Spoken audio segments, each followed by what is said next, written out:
Oui, mais fait que t'es-tu prête, Christine? On peut commencer? Bon, dans le fond, on peut bien commencer. Il était 17. Vas-y. OK. Bonjour tout le monde. Ça me fait vraiment plaisir là, qu'on en soit là aujourd'hui. On trouvait que c'était une belle opportunité de présenter un projet là, qu'on a fait au CRMR et puis que je pense qu'on chérissait depuis quand même assez longtemps. Juste pour vous expliquer un peu le contexte, là, depuis des années, je pense qu'Alain peut en témoigner. On recevait des collections de bois qui venaient de différents endroits dans le monde, qui étaient pas nécessairement mises en valeur, hein, qui étaient surtout accumulées, puis on en avait de plus en plus avec parfois là, des successions, des gens qui disaient, bon, mon père est ingénieur forestier, est décédé aujourd'hui, il y a une collection de bois, on a pensé que le meilleur endroit pour le donner, c'était à vous, à l'Université Laval. Donc, on avait des bois de différentes sources. Alain pourra peut-être nous en dire un peu plus là, sur les sources. Et puis là, on faisait le constat que ça serait bien de valoriser cette xylothèque-là. En parallèle à ça, il y a eu des projets, il y a eu une espèce de timing là, qui a fait en sorte qu'il y a deux projets qui ont été mis sur pied. Un qui implique le service des Canadiens des forêts avec Isabelle et Alain, dont je le connais moins, ce projet-là, mais aussi un projet qui impliquait l'École supérieure du bois de Nantes, qui nous a approchés là, via Franck Michaud nous ont approchés pour nous expliquer que ben, c'est un enjeu. On comprend que c'est un enjeu à l'échelle internationale là, d'avoir des collections de bois pour être capable de bien identifier les espèces de bois avec en trame de fond finalement une problématique reliée au commerce illégal du bois qui a lieu à travers la planète. Puis on sait là, qu'il n'y a pas tant de monde que ça qui ont les compétences d'être capable d'identifier les espèces de bois à partir de leur anatomie. Fait que là, donc, de notre côté, du projet Champlain avec l'École supérieure du bois de Nantes, on s'est entendu sur le fait qu'on voulait mettre en commun nos collections de bois. Et puis en parallèle, ben, il y avait aussi Alain et Isabelle qui collaboraient ensemble sur un projet avec le Service canadien des forêts, là où je pense que ça implique les douanes au Canada aussi. Donc, toujours avec le même problème de fond. Puis, comment on peut mieux outiller les douaniers pour identifier des espèces de bois dont le commerce serait illégal. Donc, on a eu une opportunité au CRMR, donc comme il y avait tous ces projets-là qui convergeaient, on a eu une opportunité d'engager Félix, qui est un étudiant que je connaissais très peu parce que je lui ai enseigné à distance. Donc, c'était aussi une occasion d'amener Félix en présence dans les locaux du CRMR, puis du Cougar, en fait, puis de l'amener dans le bain là, du génie du bois. Et il a travaillé finalement à la mise en valeur avec d'autres personnes qui l'ont précédé aussi, mais à la mise en valeur d'une collection de planchettes. Donc, c'est ça le contexte qui vise surtout donc à faire en sorte qu'on ait un système un petit peu mieux organisé finalement, qui va pouvoir se relier à différentes bases de données. Fait que Félix, je vais te passer la parole. Tu vas pouvoir nous résumer ça, puis j'imagine qu'il y aura une période de questions là, par la suite. Super, merci. Donc, OK. Donc, la xylothèque du CRMR. D'abord, on avait au CRMR environ 1300 pièces qui étaient dans des tiroirs, dans des boîtes. Puis, on a réussi à classer environ 916 de ces pièces-là selon les informations qu'ils contenaient. Puis, on a mis toutes les informations dans une base de données. Puis, dans le fond, les pièces qui ont été classées, elles se retrouvent dans la vitrine du local de laboratoire d'anatomie et de qualité du bois au Kruger. Donc, l'origine des pièces, en tout, il y a le tiers des pièces qui possédaient cette information-là. Puis, on a 30 pays différents d'origine. Puis, des faits intéressants, on a des pièces que je trouve assez intéressantes, historiques, si vous voulez. Des pièces qui viennent de l'Indochine, donc ça vient d'avant 1954, et aussi de l'Inde néerlandaise, qui est maintenant l'Indonésie, qui viennent d'avant 1945. Donc, on a vraiment des pièces de musée quasiment dans notre collection. Puis les pays principaux, ça va être le Canada, les États-Unis. Puis il y a beaucoup des pays d'Afrique comme le Gabon, puis la République centrafricaine, Côte d'Ivoire aussi, puis beaucoup de pays aussi d'Amérique centrale qu'on va retrouver dans la collection. Donc, les informations qu'on va retrouver dans la Xylothèque, d'abord, toutes les pièces ont leur dimension. Ça varie d'environ, je dirais, 5 cm à des pièces qui vont aller jusqu'à 25-30 cm de longueur. Après ça, on a l'emplacement. La majorité des pièces se retrouvent dans les vitrines. Il y a quelques pièces que j'ai gardées dans des boîtes d'origine qui étaient un don d'une collection qui venait de la République dominicaine, par exemple. Mais elles se retrouvent quand même dans les vitrines, mais ne sont pas organisées avec les autres pièces. Sinon, d'autres informations, on va avoir deux types d'identifiants. Premièrement, il y a le code unique. Ça, c'est un code à bord qui est en relation avec le projet d'Isabelle, justement. Puis c'est un code qui est unique pour chacune des pièces. Puis après ça, il va y avoir le deuxième code, que c'est un identifiant que j'appelle le code Xylothèque.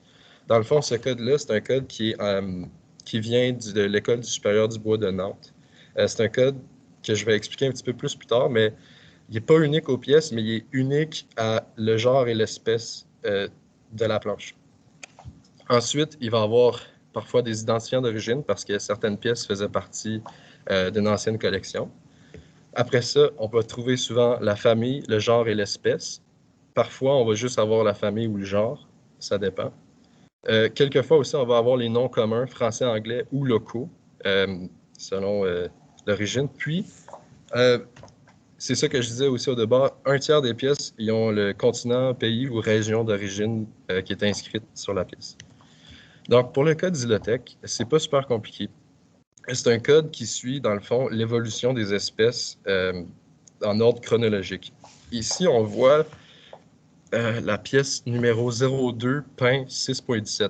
Dans le fond, le premier chiffre, premier numéro, il va toujours être avec les mêmes 3 lettres qui la suivent. Si je peux expliquer, ici, 02, pain, ça serait la deuxième famille qui a apparu dans l'évolution, puis c'est les pinacées. Puis le code qui suit après, ça va être la position de ce genre et cette espèce-là dans l'évolution justement des pinacées. Donc ici, on voit, il y a quelques exemples, les pinacées 02, là, il y a plusieurs autres, les fagacées avec le 57, puis on se rend jusqu'à 98, je pense. Donc on suit vraiment une belle évolution des espèces avec ce code-là. Là, je vous montre comment j'ai organisé les pièces dans les vitrines en fonction de leur code Xylothèque. D'abord, on part en bas à gauche avec les pinacées, puis on suit vers la droite en montant. Puis c'est pas super compliqué, là. Après ça, on change de vitrine, puis ça suit le même ordre, puis c'est pas mal ça. Ça, c'est les familles qui sont disponibles dans la Xylothèque. Puis là, j'ai mis les familles qui sont en majorité. On remarque qu'il y a beaucoup de pinacées, puis il y a beaucoup de fabacées. En tout, il y a 74 familles, donc il y a beaucoup de stock. Puis ça vient de partout dans le monde, c'est super intéressant. Qu'est-ce qui est intéressant avec la Xylothèque? Ça va être surtout les aspects pédagogiques ou scientifiques.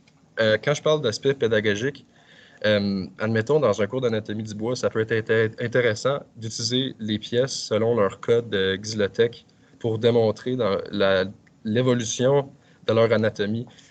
Ici, j'ai mis de gauche à droite des pièces qui sont de plus en plus, je dirais, nouvelles dans l'évolution. Je pense que c'est un sapin, si je ne me trompe pas. Après ça, un mélèze. Puis là, je tombe dans des pièces feuillues. Puis on voit que la disposition de leur port est vraiment différente au fil de l'évolution. Puis c'est super intéressant, je trouve. C'est un aspect qui va enrichir l'enseignement du bois. Aussi, comme Alexis le disait, ça facilite la recherche sur des enjeux actuels en lien avec les essences de bois, comme le commerce illégal.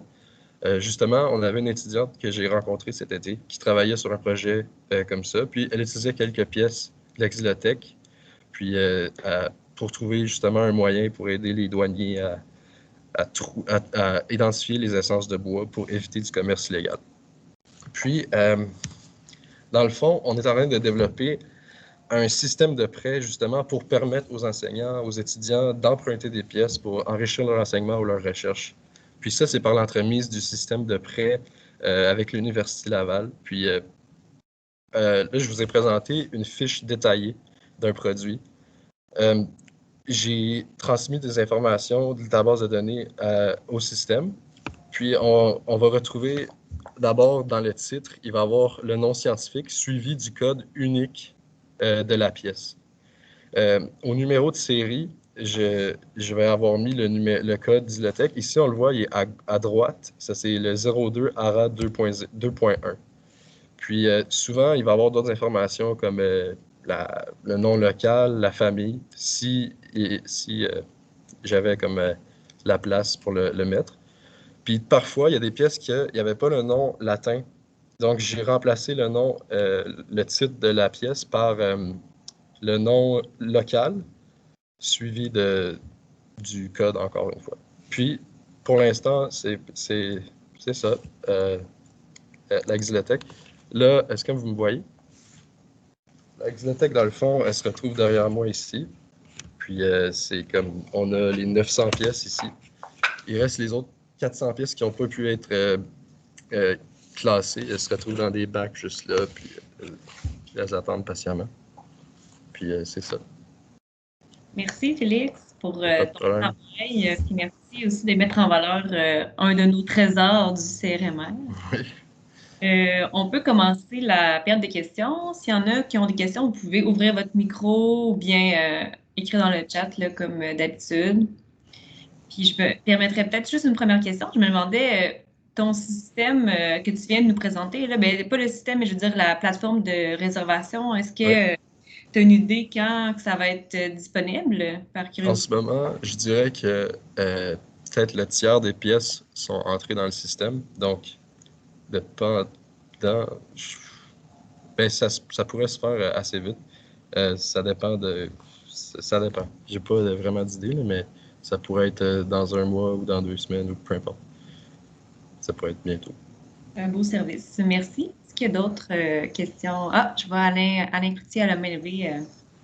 Oui, merci, Christine.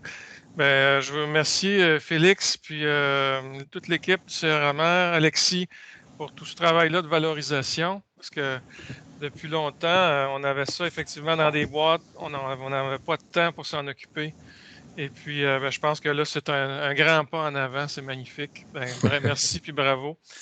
J'aimerais ajouter à ça que les codes à barre réfèrent à TreeSource, au Oui. Service canadien des forêts. Donc, tout ce qu'on a est répertorié là-bas aussi, grâce à la collaboration avec Isabelle Duchesne. Et puis, en plus, on est maintenant reconnu par Environnement Canada comme, écoutez, on a un certificat scientifique de CITES. Donc, ça donne un statut officiel à la collection. Donc, pour ceux qui ne savent pas, là, CITES, c'est Convention on International Trade in Endangered Species of Wild Fauna and Flora. Donc, on est reconnu officiellement comme un centre scientifique là, de référence pour ça. Donc, ça aussi, c'est grâce à Isabelle là, qui a fait les démarches pour qu'on obtienne ce statut-là. Alors, je voulais vous le mentionner parce que ça ajoute encore à la qualité, je pense, de Je savais la pas, c'est super collection. intéressant. Ouais. Ben, merci encore. Pas de problème. Merci, Alain. Je crois que c'est Claude qui avait levé la main en premier. Merci pour ta présentation, Félix, puis merci beaucoup pour tout ton travail. En fait, je me demandais si c'était possible d'avoir accès éventuellement, disons, à toute la liste là, pour que les gens sachent, disons, c'est quoi les espèces qui se trouvent dans la banque. Ouais. Donc, Ben, moi, il y a une base de données avec Isabelle. J'ai enlevé les pièces qui n'étaient pas, dans le fond, dans la collection, puis je les ai transformées dans une autre base de données que j'ai sur mon ordinateur, fait que je pourrais la transmettre n'importe quand. C'est libre. Suggestion pour Christine, je ne sais pas si peut-être on pourrait l'avoir sur, comme dans les ressources peut-être du site web du CRMR. C'est quoi le lien que tu viens de coller?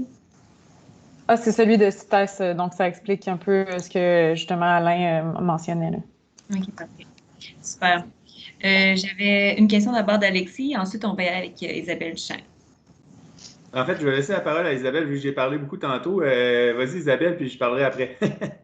Ah, OK. Non, ben c'est ça, peut-être juste une mise en contexte pour, en fait, l'université. On a fait nous-mêmes les démarches pour être enregistrés comme institution scientifique pour permettre l'échange d'échantillons CITES avec des échantillons de bois protégés par la CITES pour faciliter les échanges internationaux. Et c'est quand même une démarche qui a pris plusieurs mois, 3 mois même. Donc, on l'a fait pour la xylothèque du Service canadien des forêts, du Centre canadien sur la fibre de bois qui contient autour de 4300 échantillons. Donc là, donc pour les échanges scientifiques, ça va faciliter, ça va être plus facile au lieu de demander des permis d'importation, d'exportation qui est assez complexe et qui est géré par Environnement Canada. Donc, c'est une belle étape pour le noyau de Québec où est-ce qu'on a des échantillons de bois exotiques et indigènes et ça va faciliter les recherches futures. Juste pour mentionner le projet de recherche, un des premiers projets de recherche de maîtrise de Dixia, la Mishana, qui a regardé justement les espèces d'acajou et donc qui dépose bientôt, qui va terminer bientôt sa maîtrise en collaboration avec Alain. Ça a été une belle collaboration. Puis c'est ça, je voulais aussi souligner le support de Sébastien Clément. Il était invité, mais je crois qu'il est. Je ne le vois pas. En tout cas, je n'ai pas regardé la liste de participants, mais je pense qu'il n'est pas là ou je ne le vois pas. En tout cas, bref, qui a facilité un peu la structure pour mettre les infos compatibles dans TreeSource et d'avoir comme une base de données à jour, au moins de savoir qu'est-ce qu'on a dans nos 2 collections respectives, donc au SCF et à l'Université Laval.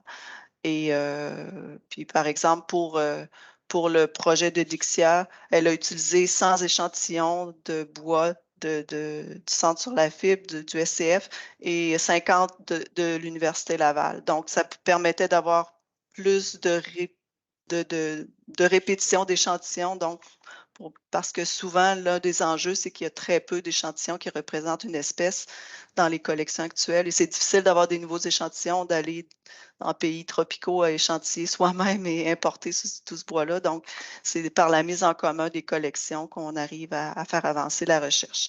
Et du côté fédéral, on travaille activement pour continuer la recherche sur les bois illégaux, pour trouver des méthodes d'identification plus efficaces et aider les agents frontaliers et les agents d'Environnement Canada à faire leur travail avec la science d'identification anatomique et d'autres méthodes aussi, des méthodes chimiques d'identification qu'on développe en collaboration avec Alain et tout ça.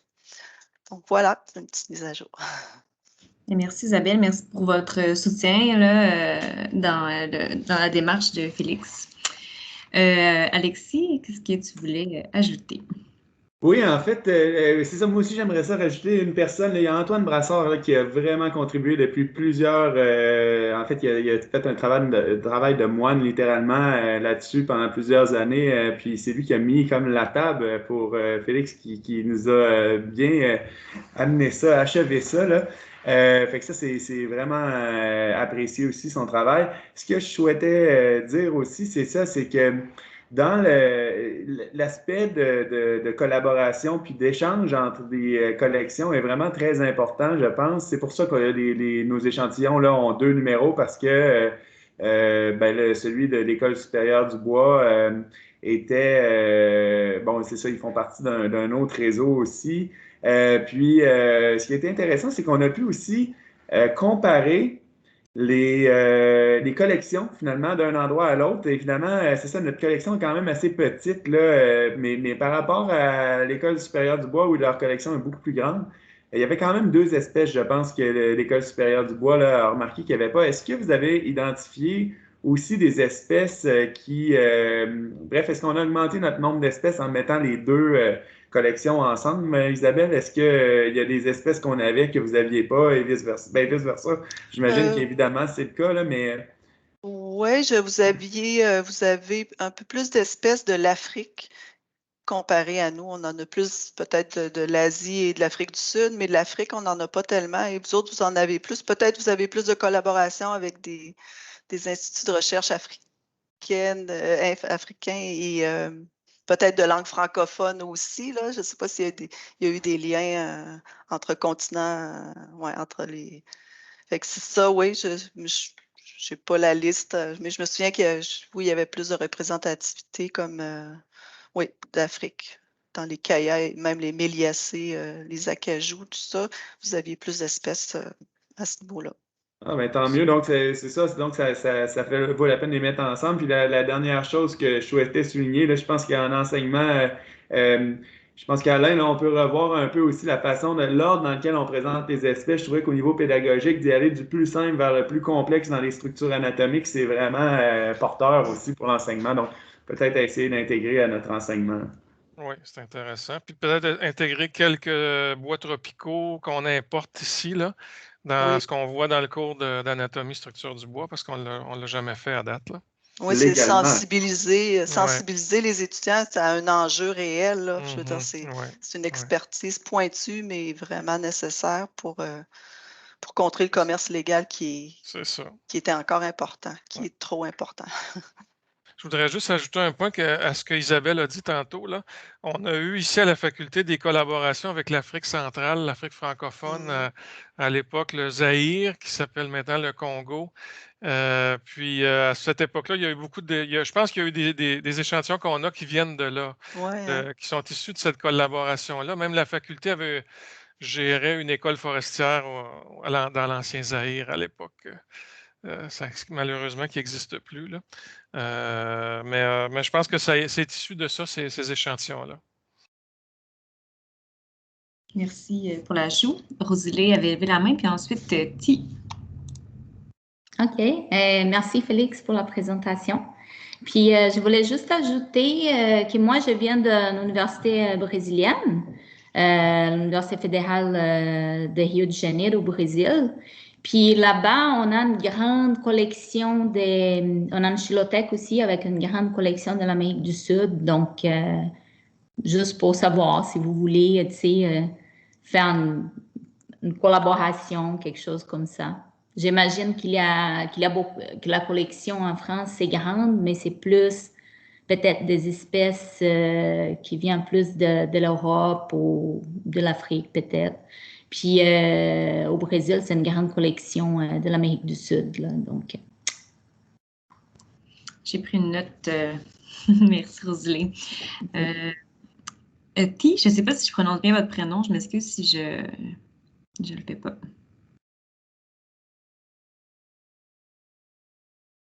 Ça serait à vous de...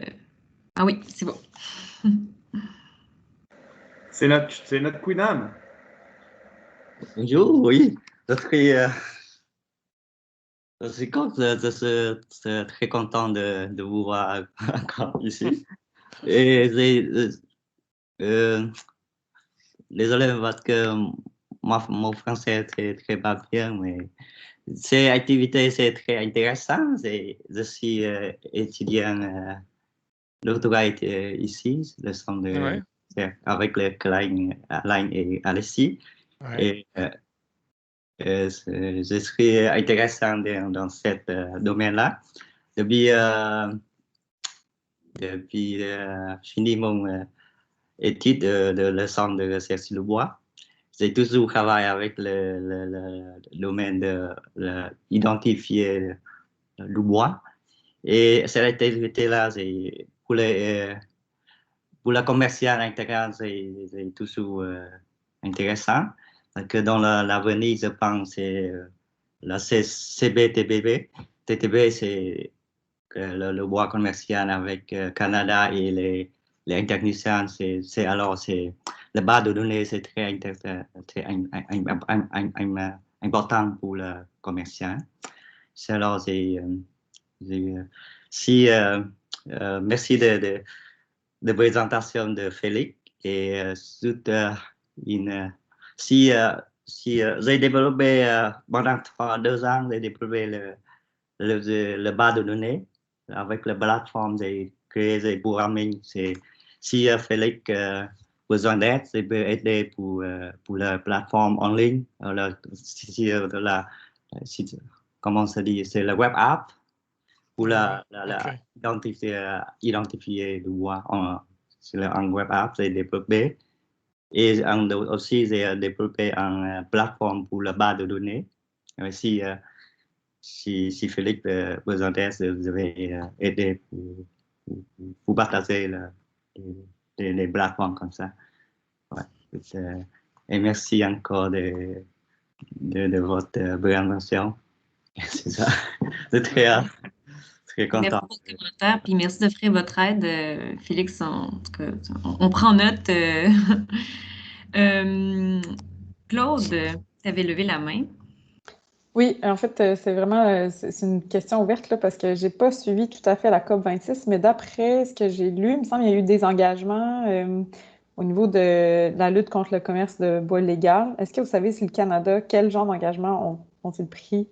Est-ce qu'ils savent? Non? OK.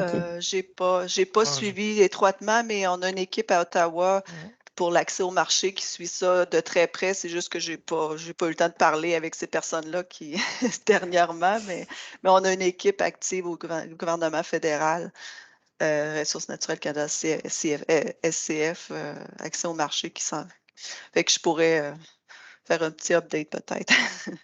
Ou peut-être ça va sortir dans les médias, là, mais en tout cas, je suis sûre qu'il y a une équipe, l'équipe surveille ça de près. C'était juste par curiosité.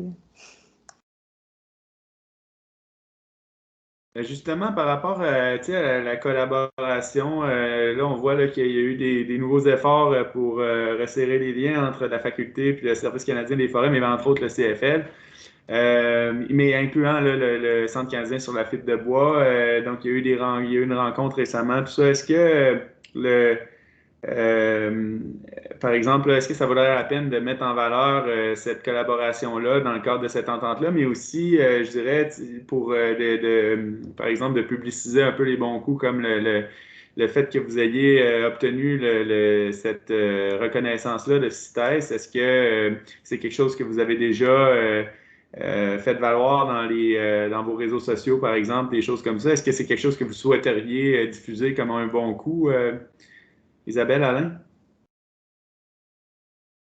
Oui, j'ai pas fait de publicité encore à l'interne ou on vient juste de l'avoir, le permis mi-octobre, là, c'est tout récent, là, fait que on avait des priorités d'envoyer des échantillons pour analyse, fait que j'ai pas travaillé sur la promo tellement, là, mais ce serait bon à faire simultanément à ce moment-là parce que ce serait plus intéressant, là, ouais.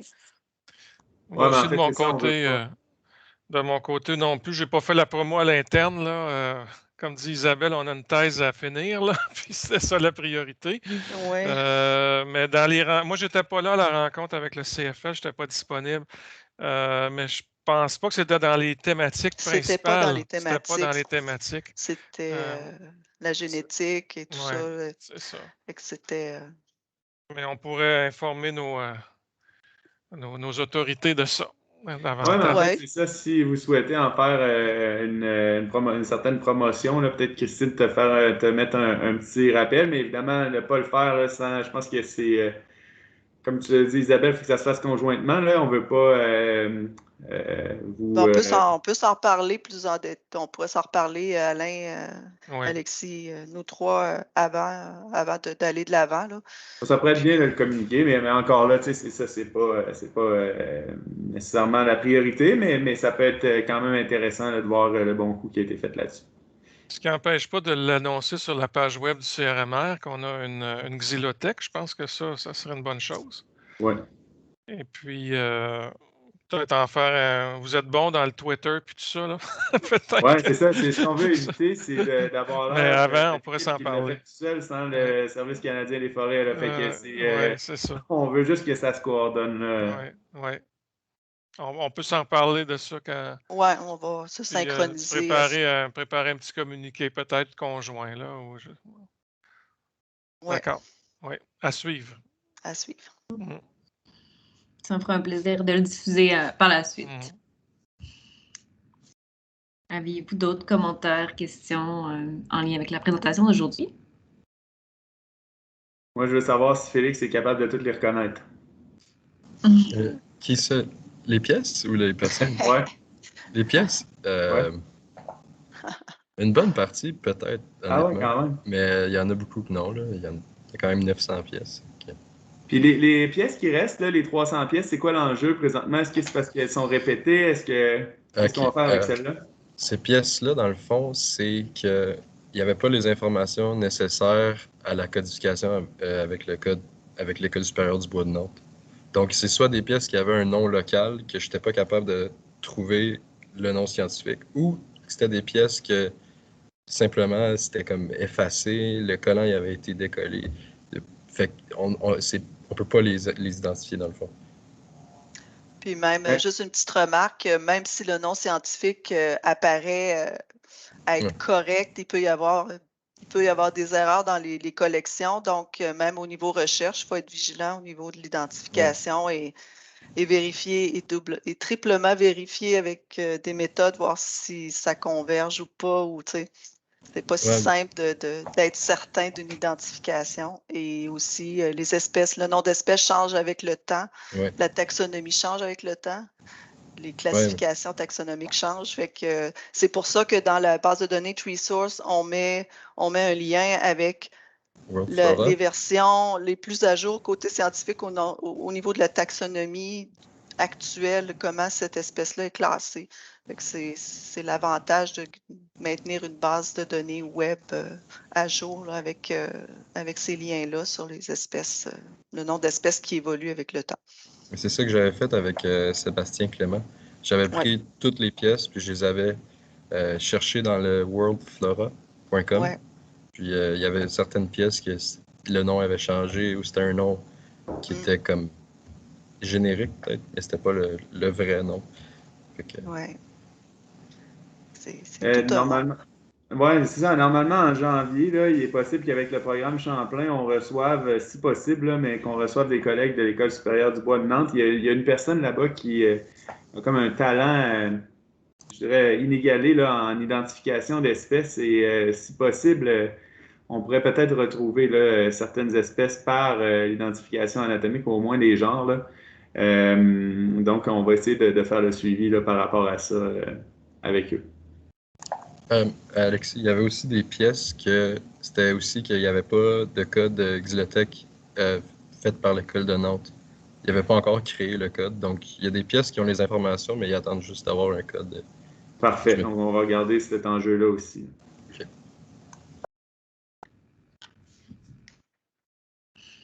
Super. Puis aussi, peut-être par la suite, c'est d'indiquer quel type d'analyses ont été faites sur quel type d'échantillon et garder ça en mémoire. Et c'est un peu le but de TreeSource aussi, les échantillons exotiques ou indigènes qui ont eu certaines analyses, ben, c'est répertorié dans la base de données TreeSource ou la vôtre. Tu sais, je veux dire, c'est accès, c'est public. C'est centralisé par Sébastien Clément, mais autrement dit, ça aide à vraiment valider les identifications dans le temps. Puis c'est le but de ces xylothèques-là. S'il y a eu des erreurs d'identification, si on peut le détecter par une meilleure méthode dans l'avenir, ben, c'est de corriger ces bases de données-là pour être certain d'avoir les bons bois, les bonnes identifications.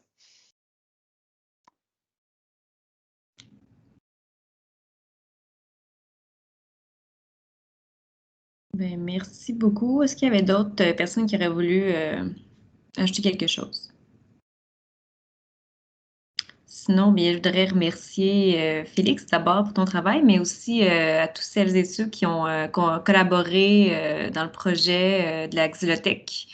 On va évidemment mettre en évidence là, tout le travail qui a été effectué, puis l'annoncer sur le site web. On va attendre avant de faire toute annonce là, en lien avec le CITES, là, mais en tout cas, vous pouvez vous assurer là, que le travail sera mis en valeur au sein du CRMR. Merci à tous ceux qui ont participé à la présentation d'aujourd'hui. Puis bon appétit tout le monde. Merci. Bonne journée. Bonne journée. Merci beaucoup. À bientôt. Salut.